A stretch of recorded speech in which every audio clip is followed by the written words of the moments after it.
CM Revanth Reddy మాట్లాడుతున్నారు. Live లో చూద్దాం.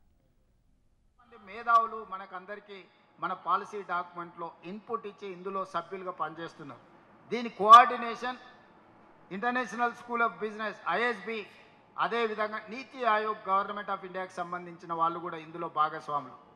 దీంట్లో మంత్రులతో పాటు అన్ని విషయాలలో నిష్ణాతులందరూ కూడా ఇందులో ఉండి విజన్ 2047కి తెలంగాణ రైజింగ్ 2047 అనే ఒక పాలసీ డాక్యుమెంట్ను 2034కు $1 ట్రిలియన్ ఎకానమీని ఏ విధంగా మనం చేరుకోవాలి, 2047కు $3 ట్రిలియన్ ఎకానమీగా ఎలా చేరుకోవాలని ఒక ప్రణాళిక చేసుకున్నాం.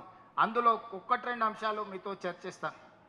మీకు అందరికీ తెలుసు, రాజశేఖర రెడ్డి గారు ముఖ్యమంత్రి ఉన్నప్పుడు, సోనియా గాంధీ గారు యూపీఏ చైర్పర్సన్గా ఉన్నప్పుడు అంతర్జాతీయ ఎయిర్పోర్ట్ ఔటర్ రింగ్ రోడ్ మనం నిర్మించుకున్నాం.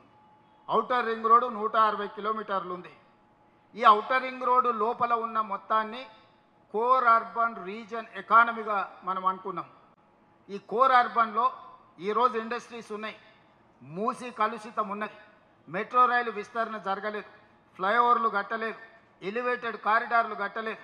ఇట్లా రకరకాల సమస్యలను అన్నిటిని కూడా మనం దృష్టిలో పెట్టుకొని ఈ ఏరియాను మొత్తము మనం క్యూర్ చేయాలనుకుంటున్నాం. కోర్ అర్బన్ రీజన్ ఎకానమీ అంటే క్యూర్, CURE, క్యూర్ అంటే దీన్ని ప్రక్షాళన చేసి బాగు చేయాలనుకుంటున్నాము. ఇది సర్వీస్ సెక్టర్. ఇక్కడ మొత్తం సేవలకు సంబంధించిన ప్రణాళికలు రచించి ఇండస్ట్రీస్ అన్నిటిని కూడా బయటకు షిఫ్ట్ చేస్తాం. ఈ లోపల ఉన్న ఇండస్ట్రీసు కాలుష్యాన్ని ఇస్తున్నాయి. ఇప్పుడు నాచారం ఏరియాలో ఉన్న వాళ్ళు ఇక్కడ ఎవరైనా ఉన్నారా? చాలామంది నాచారం ఏరియా వాళ్ళు ఉన్నారు. అక్కడ ఎన్నో పరిశ్రమలు ఉన్నాయి, మూతపడ్డ పరిశ్రమలు ఉన్నాయి, నడుస్తున్న పరిశ్రమలు ఉన్నాయి, కాలుష్యం ఉంది. ఇవాళ మధ్యతరగతి వాళ్ళు ఒక అపార్ట్మెంట్ కొనుక్కుందామంటే ఎక్కడికో పోయి కొనుక్కునే పరిస్థితి, ఎందుకంటే భూమి అందుబాటు లేకపోవడం వల్ల. బాలానగర్లో పారిశ్రామిక వాడు ఉంది, జీడిమెట్లలో పారిశ్రామిక వాడు ఉంది. వివిధ ప్రాంతాలలో 1960ల 70ల 80ల ప్రభుత్వం నుంచి భూములు, ప్రైవేట్ నుంచి భూములు కొనుగోలు చేసి వాళ్ళు పరిశ్రమలు పెట్టుకున్నారు. ఆ పరిశ్రమలు ఈరోజు నడవక మూతపడ్డాయి. కొన్ని ఉంటే వాటి కాలుష్యం వల్ల నగరంలో air pollution, soil pollution, water pollution ఉన్నాయి. ఆనాడు అవి ఊరు బయట, ఈనాడు ఊరు మధ్యలోకి వచ్చినాయి. వీటిని ఊరు బయటికి రింగ్ రోడ్ అవతలికి తరలించడానికి ఆ భూములను ఈరోజు ఇండస్ట్రియల్ జోన్లో ఉన్నాయి. వాటిని మల్టీ యూజ్ జోన్ అంటే రెసిడెన్షియల్ జోన్కు మారుస్తే అక్కడ కట్టే అపార్ట్మెంట్స్ వల్ల మధ్యతరగతి ఇండ్లు కొనుక్కోవడానికి అవకాశం ఉంటుంది, పేదలకు అందుబాటులోకి వస్తాయి.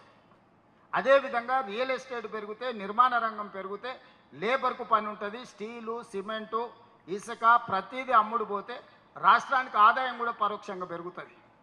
ఇందులో మనం మూసి ప్రక్షాళన చేయడం, మెట్రో రైలు విస్తరించుకోవడం, ఈ ఇండస్ట్రీస్ను తరలించడం, అవసరమైన వర్షాలు వచ్చినప్పుడు నీళ్లు నిలుస్తున్నాయి వాటి అన్నిటిని తొలగించుకోవడం కోసం ఈ కోర్ అర్బన్ రీజియన్ని మనం ఈరోజు క్యూర్ పేరు మీద దీన్ని మొత్తం ఈ సమస్యను పరిష్కరించదలుచుకున్నాం, క్యూర్ చేయదలుచుకున్నాము. ఇందులో సర్వీస్ సెక్టర్ ఉంటుంది, అంటే సేవలు అందించే సంబంధించినవే ఉంటాయి. పొల్యూషన్ చేసే, కాలుష్యాన్ని వెదజల్లే పరిశ్రమలు ఏవి ఉండవు, వాటిని తరలిస్తాం. Outer ring road outside నుంచి ఇప్పుడు రీజనల్ రింగ్ రోడ్ మనం తెచ్చుకుంటున్నాం, పదే మనం చర్చ చేస్తున్నాం.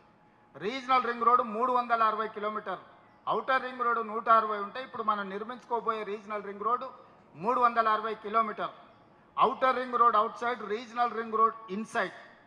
ఈ ప్రాంతాన్ని పెరీ అర్బన్ రీజియన్ ఎకానమీగా మనం పేరు పెట్టుకున్నాం. పెరీ అర్బన్ రీజియన్ ఎకానమీ అంటే ప్యూర్. ఇప్పటి వరకు అక్కడ ఎలాంటి ప్రణాళిక లేదు. ఇది మ్యానుఫ్యాక్చరింగ్ జోన్. రేపు ఇతర రాష్ట్రాల నుంచి, ఇతర దేశాల నుంచి పరిశ్రమలను మనం ఆహ్వానించినప్పుడు ఈ ప్రాంతంలో పరిశ్రమలు పెట్టుకోవడానికి అవసరమైన ప్రణాళికలతో రోడ్లు, రవాణాగా రోడ్లు కావచ్చు, నీళ్లు కావచ్చు, కరెంటు కావచ్చు, భూసేకరణ కావచ్చు, ఈ పెరీ అర్బన్ రీజియన్లో మనం పరిశ్రమల కోసం ప్రణాళిక చేస్తున్నాం. Outer ring road inside core urban region, outer ring road out side regional ring road లోపల ఉన్నదాన్ని peri urban region. Regional ring road బయట నుంచి తెలంగాణ సరిహద్దుల వరకు rural agricultural region economy, rare, rural agriculture region economy. Regional ring road బయట నుంచి తెలంగాణ సరిహద్దుల వరకు అగ్రికల్చర్ ఎకానమీని పెంచాలని, మన దగ్గర విత్తనాలు పండించడానికి మంచి భూమి, ఆర్గానిక్ ఫుడ్ పండించడానికి మంచి భూమి, మనకు పండ్ల తోటలు పెట్టుకోవచ్చు, కూరగాయల తోటలు పెట్టుకోవచ్చు. చాలా వ్యవసాయము సేంద్రియ వ్యవసాయం చేస్తే లాభసాటిగా వ్యవసాయం మారుతుంది. సో 3 భాగాలుగా service sector, manufacturing sector, agriculture sector. Service sector వచ్చేసి ఔటర్ రింగ్ రోడ్ ఇన్సైడ్ ఉన్నది service sector, regional ring road inside ఉన్నది మ్యానుఫ్యాక్చరింగ్ సెక్టర్. తెలంగాణ సరిహద్దుల నుంచి రీజనల్ రింగ్ రోడ్ వరకు మనకు అగ్రికల్చర్ సెక్టర్. 3 సెక్టర్లుగా తెలంగాణ రాష్ట్రాన్ని విభజించి భవిష్యత్తు ప్రణాళికలు రచించి ఈ దేశంలో ఏ రాష్ట్రంలో లేని మౌలిక వసతులు మన దగ్గర ఉన్నాయి. అదనంగా ఇప్పుడు 4 ఎయిర్పోర్ట్లని ఈరోజు కోమటిరెడ్డి వెంకటరెడ్డి గారు ఢిల్లీలో మాట్లాడి తీసుకొచ్చారు. వరంగల్లో ఒక గొప్ప ఎయిర్పోర్ట్ వస్తున్నాయి, భద్రాద్రి కొత్తగూడెంలో ఎయిర్పోర్ట్ వస్తున్నది, రామగుండంలో ఎయిర్పోర్ట్ వస్తున్నది, ఆదిలాబాద్లో ఎయిర్పోర్ట్ వస్తున్నది. 10 ఏళ్ళు అయితే ఉన్న ఎయిర్పోర్ట్ల కమిషన్లు దొబ్బిండి కేసీఆర్ తప్ప రెండో ఎయిర్పోర్ట్ కట్టాలన్న ఆలోచన చేయలే. ఇవాళ 4 ఎయిర్పోర్టులకి 2 సంవత్సరాలనే మన కేంద్ర ప్రభుత్వం నుంచి అనుమతులు తెచ్చుకున్నాము. తొందరలోనే డిసెంబర్ ఆఖరు లోపలనే వరంగల్ ఎయిర్పోర్ట్కు మనం శిలాఫలకం వేసుకోబోతున్నాం, పనులు ప్రారంభించుకోబోతున్నాం.